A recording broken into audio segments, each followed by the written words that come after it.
From Beyond by H.P. Lovecraft. Horrible beyond conception was the change which had taken place in my best friend, Crawford Tillinghast. I had not seen him since that day 2 months and a half before, when he had told me toward what goal his physical and metaphysical researches were leading. When he had answered my odd and almost frightened remonstrances by driving me from his laboratory and his house in a burst of fanatical rage, I had known that he now remained mostly shut in the attic laboratory with that accursed electrical machine, eating little and excluding even the servants. But I had not thought that a brief period of 10 weeks could so alter and disfigure any human creature. It is not pleasant to see a stout man suddenly grow thin, and it is even worse when the baggy skin becomes yellowed or grayed, the eyes sunken, circled, and uncannily glowing, the forehead veined and corrugated, and the hands tremulous and twitching. And if added to this there be a repellent unkemptness, a wild disorder of dress, a bushiness of dark hair white at the roots, and an unchecked growth of pure white beard on a face once clean-shaven, the cumulative effect is quite shocking. But such was the aspect of Crawford Tillinghast on the night his half-coherent message brought me to his door after my weeks of exile. Such the spectre that trembled as it admitted me, candle in hand, and glanced furtively over its shoulder as if fearful of unseen things in the ancient lonely house set back from Benevolent Street. That Crawford Tillinghast should have ever studied science and philosophy was a mistake. These things should be left to the frigid and impersonal investigator, for they offer two equally tragic alternatives to the man of feeling and action: despair if he fails in his quest, and terrors unutterable and unimaginable if he succeed. Tillinghast had once been the prey of failure, solitary and melancholy, but now I knew, with nauseating fears of my own, that he was the prey of success. I had indeed warned him 10 weeks before, when he burst forth with his tale of what he felt himself about to discover. He had been flushed and excited then, talking in a high and unnatural, though always pedantic voice. "What do we know," he had said, "of the world and the universe about us? Our means of receiving impressions are absurdly few, and our notions of surrounding objects infinitely narrow.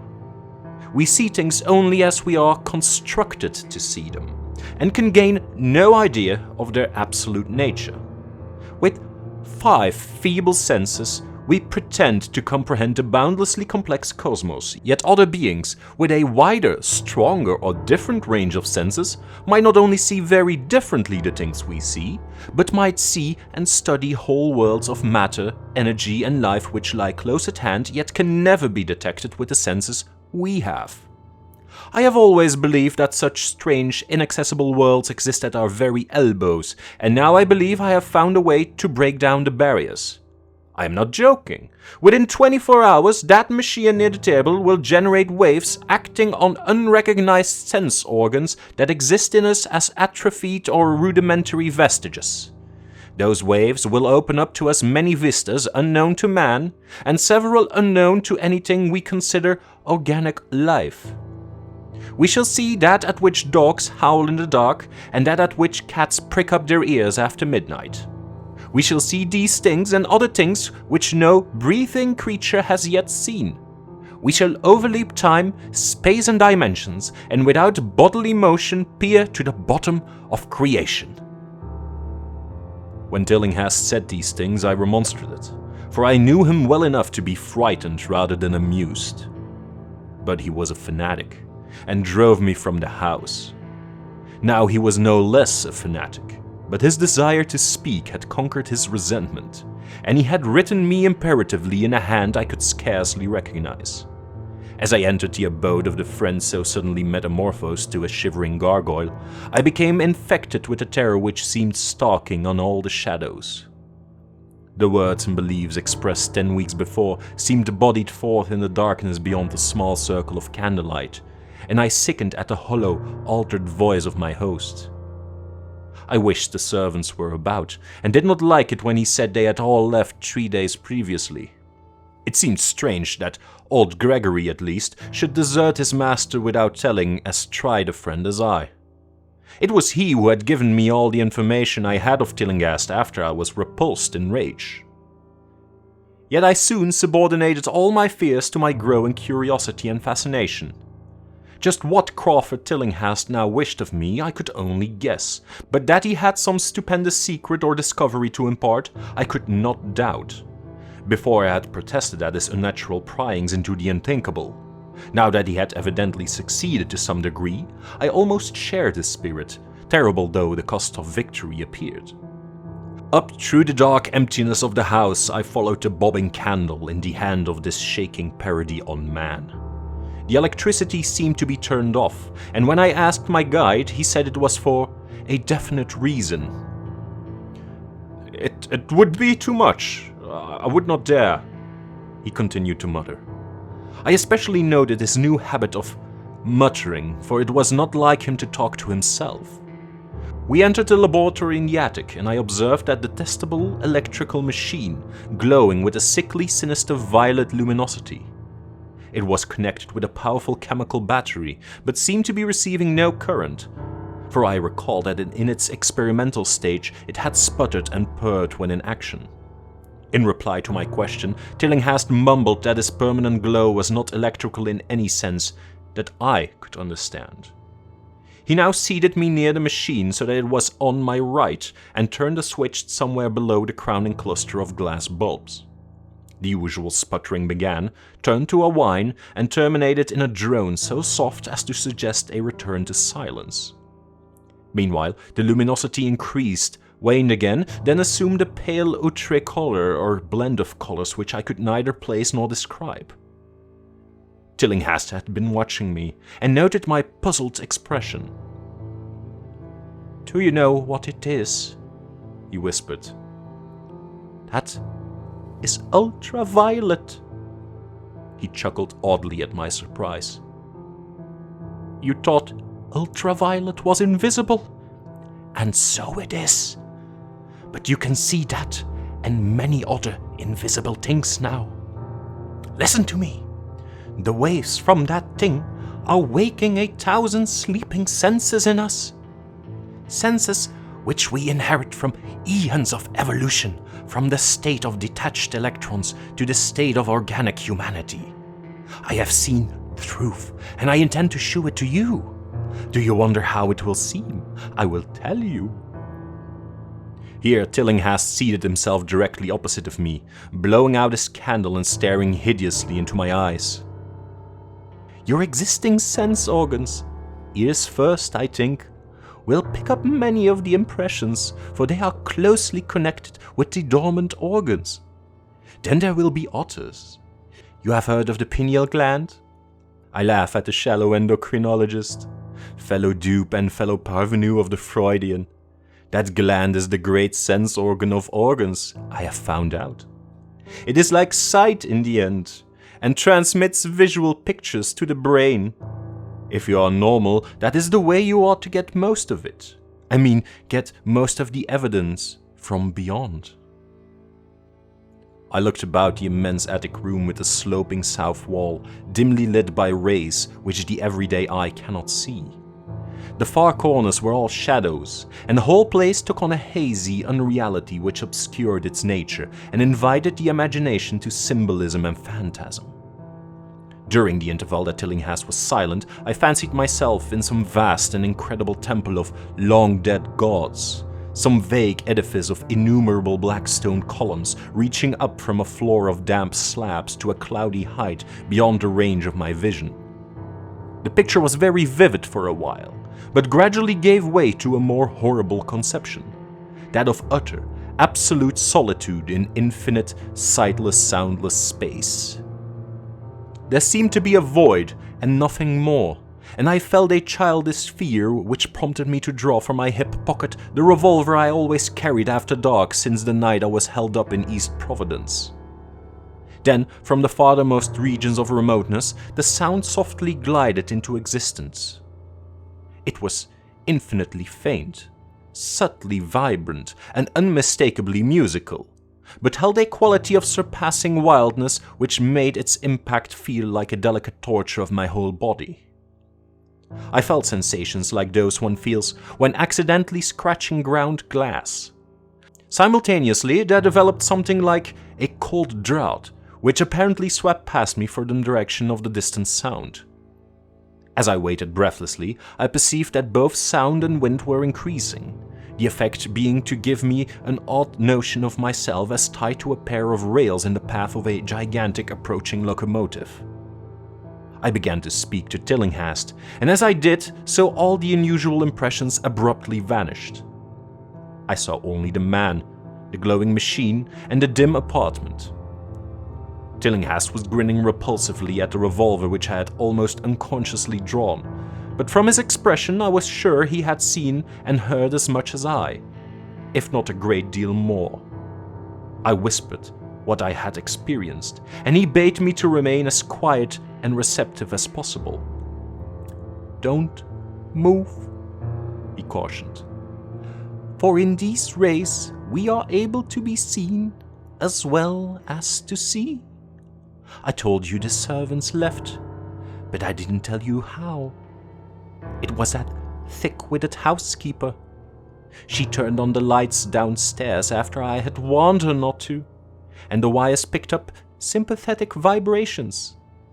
It must have been frightful. I could hear the screams up here in spite of all I was seeing and hearing from another direction, and later it was rather awful to find those empty heaps of clothes around the house. Mrs. Updike's clothes were close to the front hall switch. That's how I know she did it.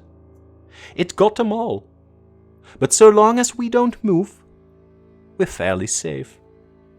Remember, we're dealing with a hideous world in which we are practically helpless. Keep still." The combined shock of the revelation and the abrupt command gave me a kind of paralysis, and in my terror my mind again opened to the impressions coming from what Tillinghast had called beyond. I was now in a vortex of sound and motion, with confused pictures before my eyes. I saw the blurred outlines of the room, but from some point in space there seemed to be pouring a seething column of unrecognizable shapes or clouds, penetrating the solid roof at a point ahead and to the right of me. Then I glimpsed the temple-like effect again, but this time the pillars reached up into an aerial ocean of light, which sent down one blinding beam along the path of the cloudy column I had seen before. After that, the scene was almost wholly kaleidoscopic, and in the jumble of sights, sounds, and unidentified sense impressions, I felt that I was about to dissolve, or in some way lose the solid form. One definite flash I shall always remember. It seemed for an instant to behold a patch of strange night sky filled with shining, revolving spheres, and as it receded I saw that the glowing suns formed a constellation or galaxy of settled shape. This shape being the distorted face of Crawford Tillinghast. At another time, I felt the huge animate things brushing past me and occasionally walking or drifting through my supposedly solid body, and thought I saw Tillinghast look at them as though his better trained senses could catch them visually. I recalled what he had said of the pineal gland and wondered what he saw with his preternatural eye. Suddenly I myself became possessed of a kind of augmented sight. Over and above the luminous and shadowy chaos arose a picture which, though vague, held the elements of consistency and permanence. It was indeed somewhat familiar, for the unusual part was superimposed upon the usual terrestrial scene, much as a cinema view may be thrown upon the painted curtain of a theater. I saw the attic laboratory, the electrical machine, and the unsightly form of Tillinghast opposite me. But of all the space unoccupied by familiar material objects, not one particle was vacant. Indescribable shapes, both alive and otherwise, were mixed in disgusting disarray, and close to every known thing were whole worlds of alien, unknown entities. It likewise seemed that all the known things entered into the composition of other unknown things, and vice versa. Foremost among the living objects were great inky jellyish monstrosities which flabbily quivered in harmony with the vibrations from the machine. They were present in loathsome profusion, and I saw to my horror that they overlapped, that they were semi-fluid and capable of passing through one another and through what we know as solids. These things were never still, but seemed ever floating about with some malignant purpose. Sometimes they appeared to devour one another, the attacker launching itself at its victim and instantaneously obliterating the latter from sight. Shudderingly, I felt that I knew what had obliterated the unfortunate servants, and could not exclude the things from my mind as I strove to observe other properties of the newly visible world that lies unseen around us. But Tillinghast had been watching me, and was speaking. You see them? You see them?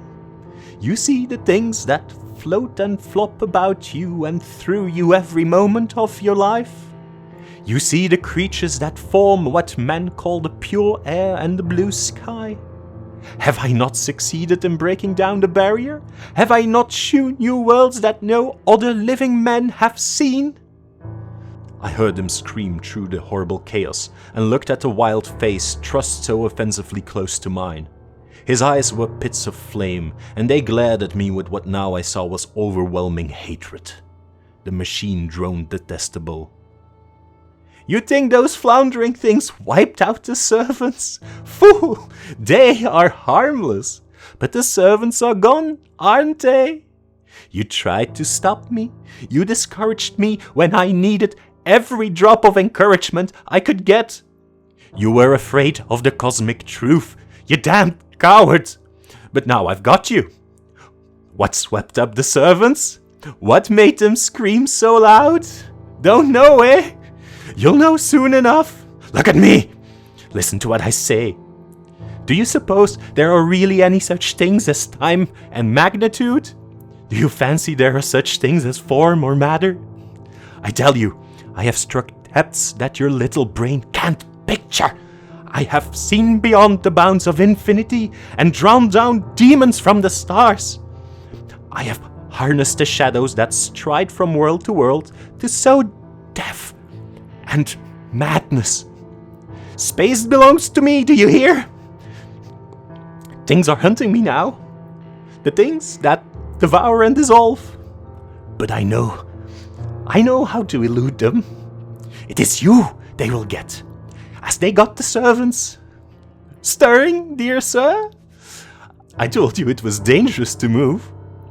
I have saved you so far by telling you to keep still. Saved you to see more sights and to listen to me. If you had moved, they would have been at you long ago. Don't worry, they won't hurt you. They didn't hurt the servants. It was seeing that made the poor devil scream so. My pets are not pretty, for they come out of places where aesthetic standards are very different. Disintegration is quite painless, I assure you, but I want you to see them. I almost saw them, but I knew how to stop. You're not curious? I always knew you were no scientist. Trembling with anxiety to see the ultimate things I have discovered. Why don't you move then? Tired? Well, don't worry, my friend, for they are coming. Look! Look! Curse you! Look! It's just over your left shoulder. What remains to be told is very brief, and may be familiar to you from the newspaper accounts. The police heard a shot in the old Tillinghast house and found us there, Tillinghast dead and me unconscious. They arrested me because the revolver was in my hand, but released me in 3 hours after they found it was apoplexy which had finished Tillinghast, and saw that my shot had been directed at the noxious machine which now lay hopelessly shattered on the laboratory floor. I did not tell very much of what I had seen, for I feared the coroner would be skeptical. But from the evasive outline I did give, the doctor told me that I had undoubtedly been hypnotized by the vindictive and homicidal madman. I wish I could believe that, Doctor. It would help my shaky nerves if I could dismiss what I now have to think of the air and the sky about and above me. I never feel alone or comfortable, and a hideous sense of pursuit sometimes comes chillingly on me when I am weary. What prevents me from believing the Doctor is this one simple fact: that the police never found the bodies of those servants whom they say Crawford Tillinghast had murdered.